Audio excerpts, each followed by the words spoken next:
Hello my dear friends, आप सभी का स्वागत है हमारे अपने YouTube channel the special field में।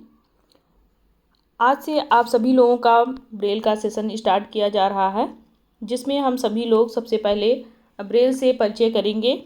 इसके बाद हम लोग लुई ब्रेल के जीवन परिचय से अवगत होंगे। इसके बाद फिर हम लोग भारतीय ब्रेल लिपि का विकास कैसे हुआ इसके बारे में जानेंगे। फिर आपका अभ्यास का सेशन शुरू किया जाएगा, जिसमें 63 बिंदुओं पर आधारित जो आपका प्रतिरूप है, जो लुई ब्रेल जी के द्वारा दिया गया है, उसको समझाया जाएगा। तो ऐसे ही आपको चैप्टर वाइज सारे कवर कराए जाएंगे। तो आप लोग अगर ब्रेल पढ़ना चाहते हैं तो हमारे साथ जुड़ें, हमारे चैनल से जुड़ें। और चैनल अभी तक अगर आप लोगों ने सब्सक्राइब नहीं किया है तो चैनल सब्सक्राइब कर लें और वीडियो को भी अच्छे से वॉच करते रहें, ताकि आप लोगों के आने वाले जो भी थ्योरी पेपर्स हैं उनकी भी तैयारी हो सके। इसके साथ साथ आपके प्रैक्टिकल की भी तैयारी हो। और जो भी लोग वीआई ट्रेड से कर रहे हैं उनके लिए जो ब्रेल होता है वो काफ़ी इम्पोर्टेंट होता है। तो यदि वे ब्रेल के बारे में कुछ नहीं जान रहे हैं तो इस वीडियो को देखना बिल्कुल भी ना भूलें। इसमें आप लोगों को 1 बाय 1 करके एक एक चैप्टर को कंप्लीट कराया जाएगा। तो चलिए स्टार्ट करते हैं। आज आपका परिचय एक ऐसे महान व्यक्तित्व से कराया जा रहा है जो अपने अद्वितीय कार्य के लिए सदा के लिए अमर हो गए हैं। उनकी रचना ने ही उनको एक महान शिक्षक और वैज्ञानिक शोध की श्रेणी में लाकर खड़ा कर दिया है। और उनके द्वारा जो विकसित उभरी हुई बिंदुओं की जो स्पर्श लिपि होती है, उससे इन्होंने जो असंभव कार्य था उसको संभव कर दिया है। दृष्टिहीन जो व्यक्ति हैं वो उंगलियों से पढ़ने लगे हैं। उनके लिए युगांतर से जो बंद थी शिक्षा, उनके भी द्वार खुल गए हैं। इस महान व्यक्ति का नाम, जिन्होंने ये बिंदुओं पर आधारित करके दृष्टिहीनों के लिए शिक्षा ग्रहण करने का माध्यम बनाया, उनका नाम था लुई ब्रेल। वे बचपन से स्वयं भी दृष्टिहीन थे, क्योंकि जो व्यक्ति दृष्टिहीन होता है वही दूसरे दृष्टिहीन व्यक्ति की समस्या को जान भी पाता है, उसके दर्द को समझ पाता है। तो इस प्रकार से वे जन्म से ही स्वयं भी दृष्टिहीन की श्रेणी में थे। तो इसलिए उन्होंने 6 बिंदुओं पर जो ये स्पर्श लिपि था इसका आविष्कार किया। और इसके आविष्कार करने से जो हमारे दृष्टिहीन व्यक्ति थे उनके लिए ज्ञान का द्वार खुल गया। और ये इनका जो योगदान रहा है, इसको पहले भी याद किया जाता था, आज भी याद किया जा रहा है। और ऐसे पता नहीं कितने युगांतर बीत जाएंगे जिसमें इनका नाम अमर रहेगा।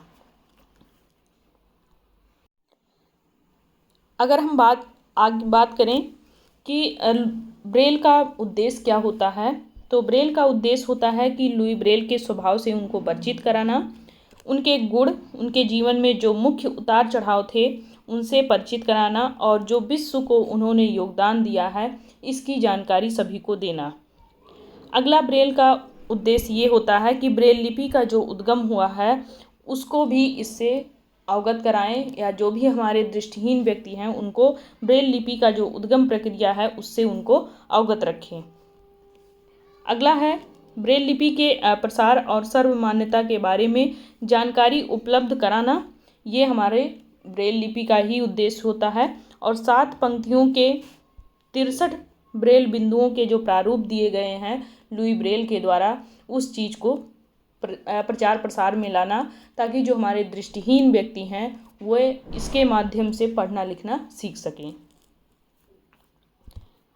आगे हम बात करेंगे कि लुई ब्रेल के जीवन परिचय के बारे में।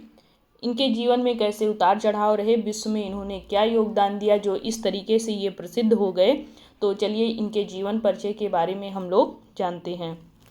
19वीं शताब्दी का आरंभ था, जब लगभग 200 साल पहले फ्रांस की जो राजधानी थी पेरिस, उससे लगभग 40 किलोमीटर की दूरी पर बसे एक गांव में, जो कि गांव का नाम था गुप्रे, यहाँ पर एक ऐसे व्यक्ति का जन्म होता है जिनका गुणगान हमारे आने वाली कई सदियाँ या कई पीढ़ियाँ कह लीजिए वो कभी थकेंगी नहीं।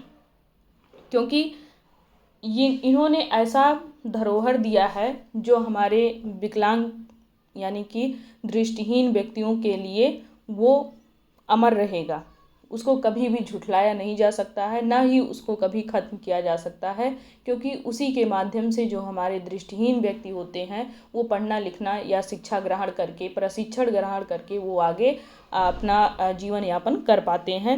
एक तरीके से जो हमारे दृष्टिहीन व्यक्ति या बालक होते हैं उनके लिए आँख देने का जो कार्य किया है वो हमारे जो महान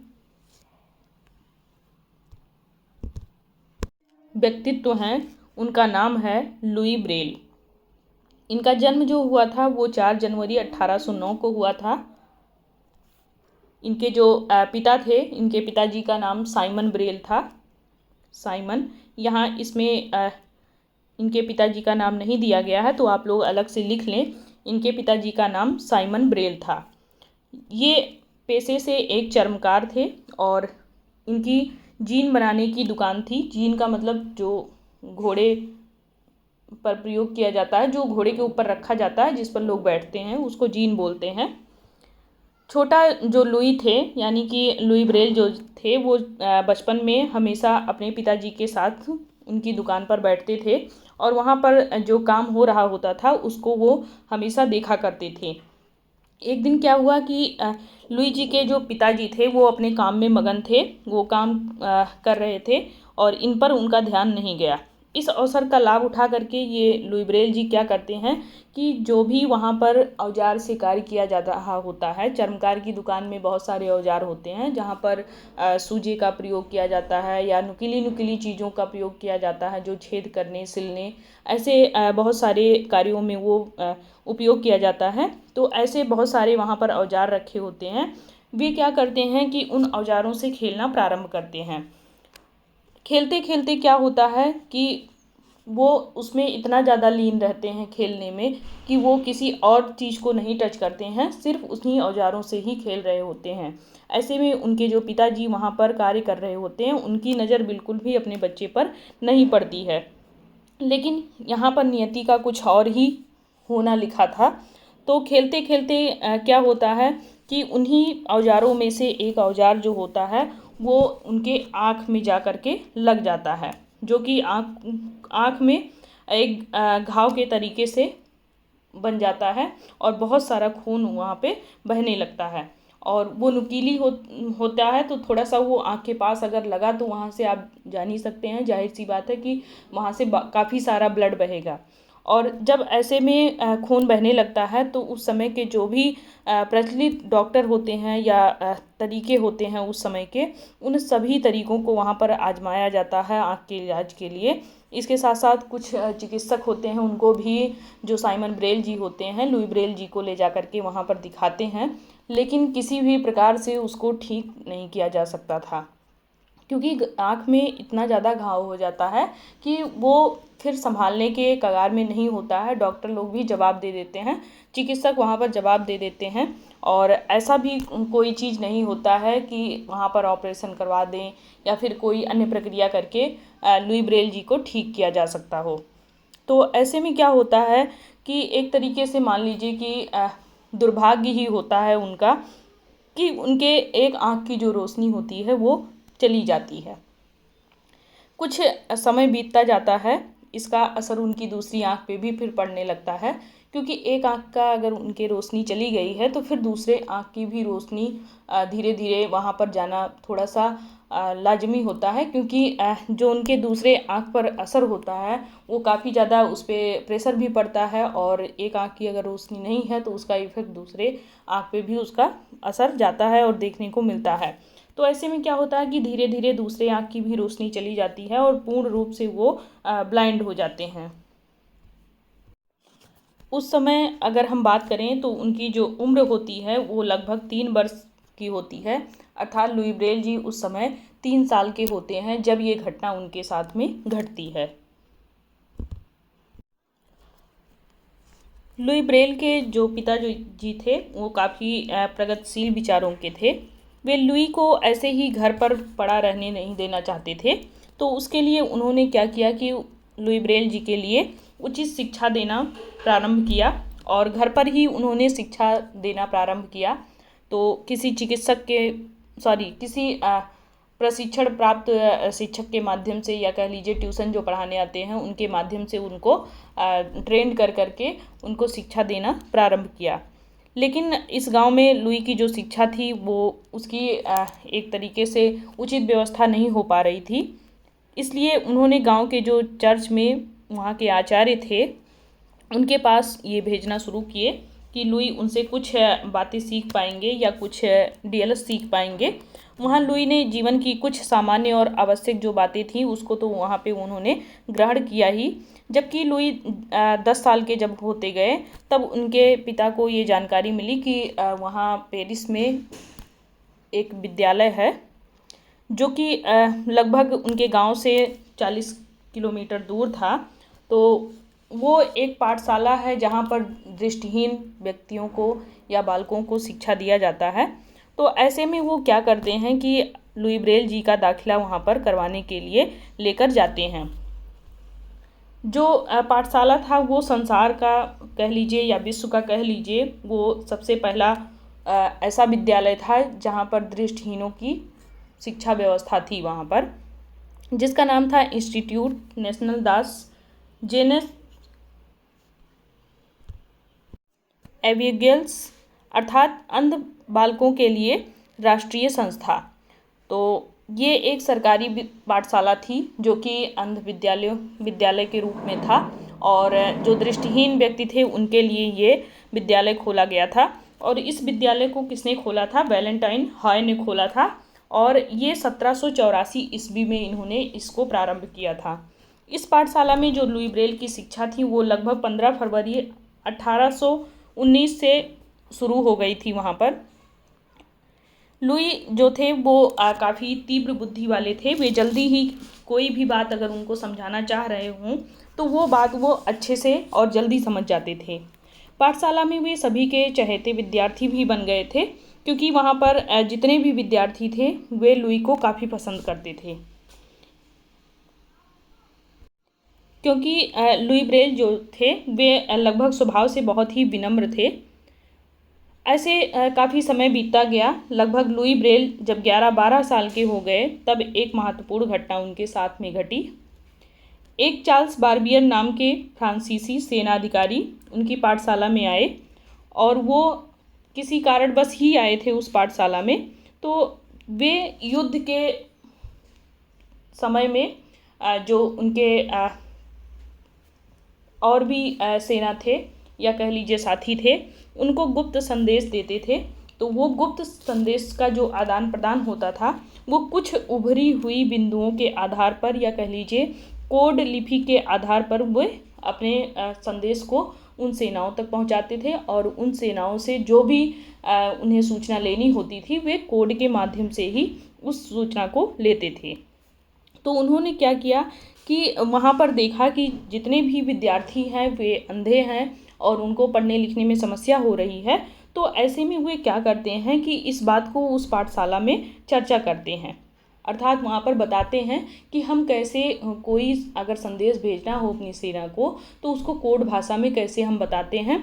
कुछ ऐसे बिंदु हैं जिनको हम उभार करके वहाँ पर अपनी जो भी आदेश होता है उस आदेश को पहुँचाते हैं, या उनकी भावनाओं को हम समझते हैं, या अपनी जो भी चीज़ें होती हैं प्रक्रिया वो सेना के साथ में ऐसे बिंदुओं पर हम साझा करते हैं। साथ में यह भी उन्होंने कहा कि शायद दृष्टिहीनों के लिए ये इस प्रकार से सिद्ध भी हो सकता है या कह लीजिए उपयोगी साबित हो सकता है अगर हम इस चीज़ को यहाँ के जो दृष्टिबाधित लोग हैं उन पर अगर हम लागू करें तो। यद्यपि उस समय जो लुई ब्रेल जी थे वो बहुत ही छोटे थे, तो उनके मन में इस लिपि के बारे में जिज्ञासा और विचार तो शुरू हो ही गया, लेकिन उस पर थोड़ा सा वो कार्य करने में कह लीजिए कि पीछे थे, क्योंकि अभी वो छोटे थे उस हिसाब से। क्योंकि लुई ब्रेल जी जो थे वो थोड़े से प्रखर बुद्धि के थे, तो इसलिए उन्होंने शिक्षा संपन्न करने के बाद में उसी पाठशाला में वो शिक्षक के रूप में भी नियुक्त किए गए। तो वे वहाँ पर बच्चों को संगीत सिखाते थे, और सभी बच्चे और सभी शिक्षक जो थे वहाँ के वो सभी लोग लुई ब्रेल जी को काफ़ी पसंद भी करते थे। वे एक तरीके से लोकप्रिय शिक्षक बन गए थे वहाँ के। वे बच्चों को बड़े ही प्यार से सिखाते थे जो भी सिखाया जाता था, और ऐसा माना जाता था कि इसी बीच उन्होंने अथक परिश्रम भी किया, और जो वो 12 बिंदुओं की डॉट जो बारबियर जी ने बता दिया था अपने बातचीत के दौरान में, उस 12 बिंदुओं पर उन्होंने अथक प्रयास करके काफ़ी उस पे कार्य किया। उसको संशोधन करके उन्होंने 6 बिंदुओं पर आधारित एक लिपि का आविष्कार कर दिया।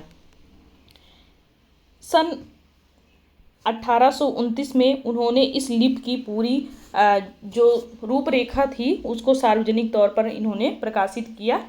उस पाठशाला के बच्चों ने बड़े चाव से इस लिपि के माध्यम से अध्ययन भी करना वहाँ पे स्टार्ट किया। वे आपस में इसका प्रयोग भी काफ़ी तेज़ी से कर रहे थे, लेकिन इस पाठशाला में जो उनकी उभरी हुई जो बिंदुलिपि थी उसका जो प्रयोग था वो एक तरीके से वहाँ पर अधिकार प्राप्त नहीं था, क्योंकि जो वहाँ के प्रिंसिपल्स थे या फिर और अदर स्टाफ्स थे, वो अदर स्टाफ वाले तो उसको प्रयोग करते ही थे, लेकिन जो वहाँ के प्रिंसिपल थे या मैनेजमेंट कह लीजिए, उन्होंने उसको अलाउ नहीं किया था कि उस बिंदु को वहाँ पर प्रयोग किया जाए, या फिर उसको एक अधिकार नहीं मिला था कि इस अधिकार से आप इस बिंदुओं के माध्यम से बच्चों को पढ़ा सकते हैं।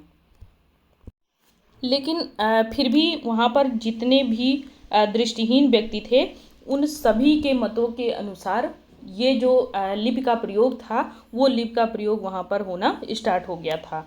दुर्भाग्य की बात ये थी कि लुई ब्रेल के जीवन काल में उनकी जो पाठशाला थी इस लिपि को कभी भी स्वीकार नहीं की। उनकी जब मृत्यु हुई अर्थात 6 जनवरी 1852 को, तब जो उनकी अवस्था थी वो मात्र 43 वर्ष की अवस्था थी। इसके साथ ही दृष्टिहीनों को एक महान लिपि देने वाला जो महान आविष्कारक थे उनकी जो जीवन गाथा थी वो लगभग समाप्त हो गई थी यहाँ पर। परंतु ये जो विश्व समुदाय उस आविष्कार का आज भी ऋणी है, और दृष्टिहीन जो समाज था वो श्रद्धा से उन्हें ये भी नमन करता है कि इन्होंने जो योगदान दिया है इससे हमारे जो दृष्टिहीन थे उनका काफ़ी मदद करता है उनकी शिक्षा दीक्षा में। उनकी जो कीर्ति है वो अच्छा है, उसको कभी भी मिटाया नहीं जा सकता है। उनका जो जीवन था वो लगभग सार्थक हो चुका था, क्योंकि इस लिपि के माध्यम से जो हमारे दृष्टिहीन व्यक्ति या बालक होते थे वो अपने शिक्षा को प्रारंभ करते थे और उस शिक्षा को वो उच्च शिखर तक लेकर जाते थे। तो ऐसे में उनकी इस लिपि का जो प्रयोग था वो काफ़ी बड़े पैमाने पर हो चुका था, और भले ही उनकी इस पाठशाला ने वहाँ पर उस लिपि को स्वीकारा नहीं था, लेकिन उस स्कूल में उस पाठशाला में पूरे जितने भी दृष्टिहीन लोग थे उस लिपि को स्वीकार कर लिए और उसी के माध्यम से वो शिक्षा ग्रहण करते थे वहाँ पर। लुई ब्रेल जी के जीवन की गाथा तो समाप्त हो ही गई, लेकिन लुई ब्रेल जी कभी भी जीते जी अपने जीवन काल में उस पाठशाला में ये अपने उस लिपि को एक अधिकार प्राप्त के तौर पर वहाँ पर प्रयोग होते हुए नहीं देख पाए। किंतु जब 2 साल बीत गया तब 1854 में उनकी पाठशाला ने इस लिपि को स्वीकार कर लिया। अर्थात जब इनकी मृत्यु हुई 1852 में, उसके 2 साल बाद उनकी पाठशाला ने उनकी इस लिपि को स्वीकारा। इस लिपि के विकास से पहले दृष्टिहीन लोग हॉय टाइप लिपि के माध्यम से पढ़ते थे, जो कि काफ़ी कठिन था और इसके माध्यम से पढ़ने में उनको काफ़ी कष्ट महसूस होता था। इसके विपरीत ये जो नई लिपि स्पर्श लिपि थी पढ़ने में काफ़ी आसान भी थी और दृष्टिहीन लोग स्वयं से इस लिपि में लिख भी लेते थे और पढ़ भी लेते थे। लुई ब्रेल ने इस लिपि में लिखने के लिए भी एक लेखन पार्टी का निर्माण किया था और लुई ब्रेल ने इस लिपि में संगीत हेतु स्वर लिपि का भी इन्होंने इसमें निर्माण किया था, जिसके माध्यम से जो हमारे दृष्टिहीन थे उनको पढ़ने में काफ़ी सरलता मिलती थी। इनकी लिपि जो थी वो काफ़ी सरल तरीके से प्रयोग में आती थी। ब्रेल लिपि का प्रसार और मान्यता कैसे मिली इसको और कैसे इसका प्रसार हुआ इसके बारे में जानते हैं।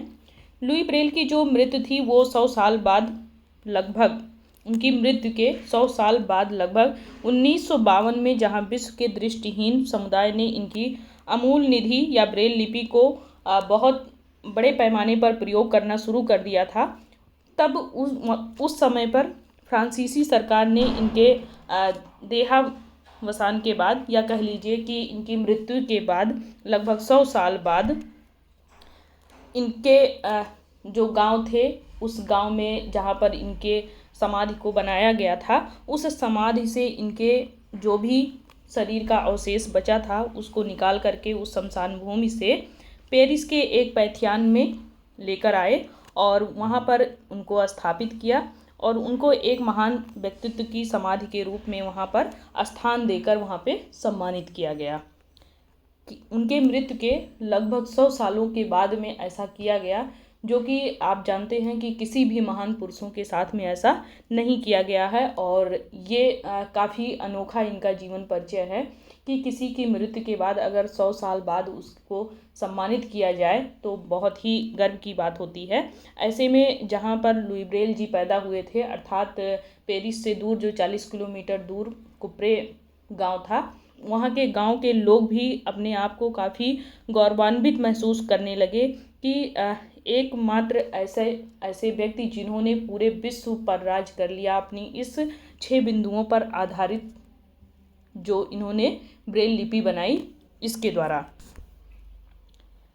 कदाचित लुई ब्रेल एकमात्र ऐसे व्यक्तित्व हैं जिनकी 2 जगह पे समाधियां हैं, एक तो उनके गांव कुप्रे में और एक पेथियान में जो कि पेरिस में स्थित है। 2 जगह पर इनकी समाधि को बनाया गया, क्योंकि एक जगह पर पेथियान में इसको सम्मानित किया गया था और कुप्रे में ये जन्मे थे तो वहाँ भी इनकी समाधि को बनाया गया था।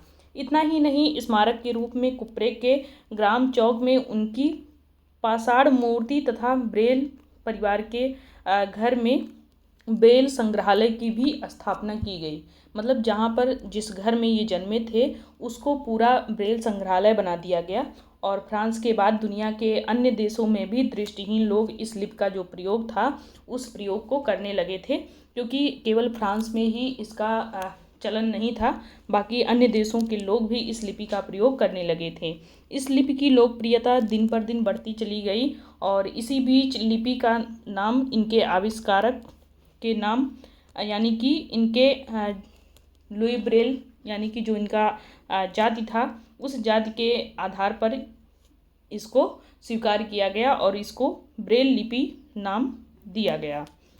लगभग एक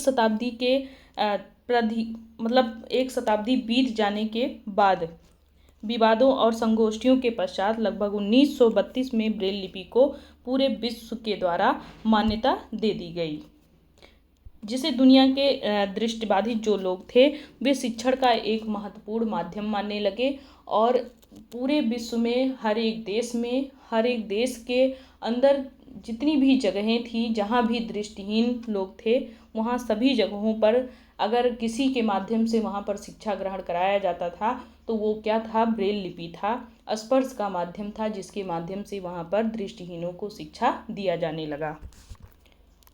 अब हम आगे बात करेंगे कि ब्रेल लिपि का परिचय क्या है। तो ब्रेल लिपि क्या होता है इसके बारे में जानेंगे, क्योंकि इन्होंने ब्रेल लिपि का आविष्कार किया। अब ब्रेल लिपि होता क्या है, इसमें क्या चीज़ें होती हैं, इसको हम थोड़ा सा जानते हैं। लुई ब्रेल के बारे में थोड़ी सी चर्चा करने के बाद में अगर हम बात करें इस लिपि के बारे में, तो जैसा कि आपको अब तक ये पता चल गया है कि ये उभरी हुई बिंदुओं पर आधारित स्पर्श लिपि है, क्योंकि इसको एक बार उभारा जाता है फिर उसको छू करके महसूस करके फिर पढ़ा जाता है।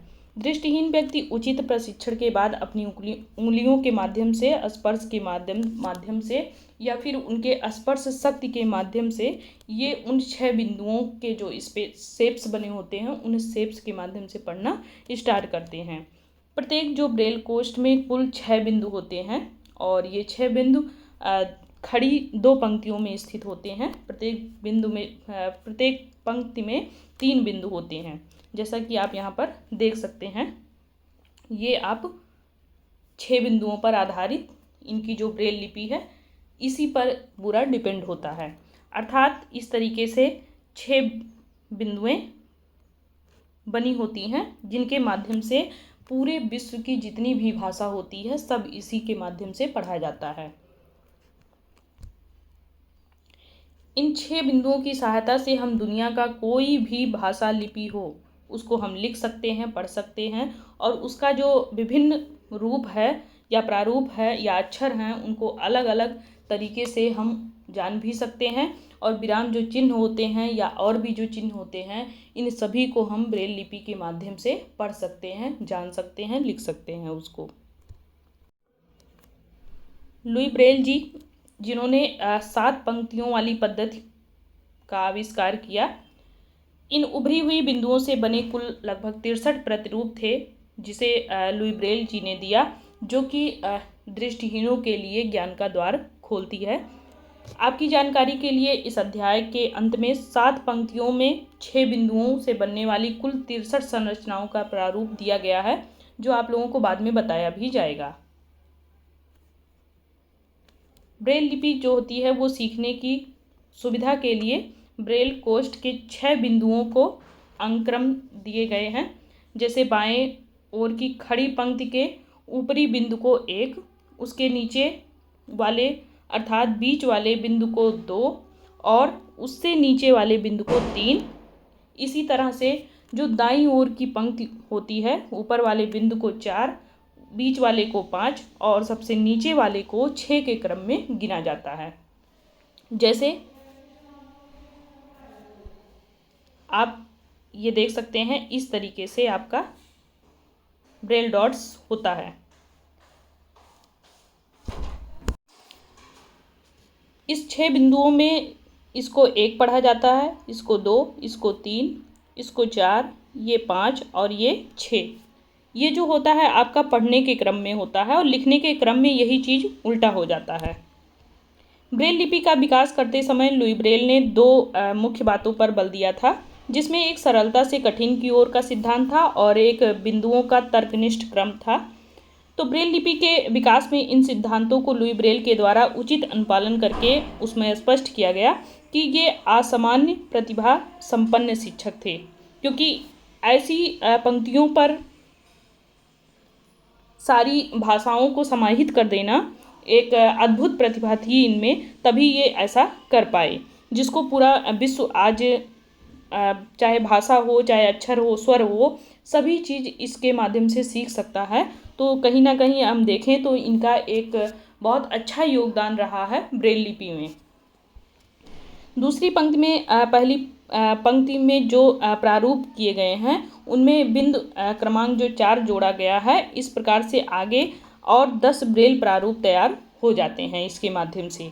यदि आप तीसरी पंक्ति देखें तो इसको ज्ञात कर सकते हैं कि दूसरी पंक्ति के हर ब्रेल प्रारूप के साथ में बिंदु क्रमांक 6 जोड़ देने से आगे के और 10 ब्रेल प्रारूप तैयार हो जाते हैं। इस प्रकार से 7 पंक्तियों में इन बिंदुओं के अलग अलग 63 जो प्रतिरूप हैं उसको तैयार किया जा सकता है।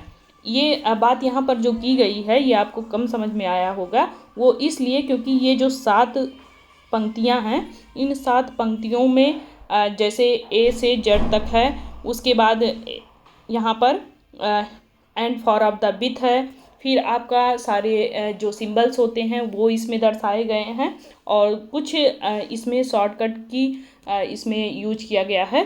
तो ये आपको नेक्स्ट वीडियो में मैं अच्छे से समझाऊंगी 7 लाइन कॉन्ट्रैक्शन ब्रेल होता क्या है और इसके एक एक चीज़ को मैं आपको अच्छे से डिफाइन करूंगी।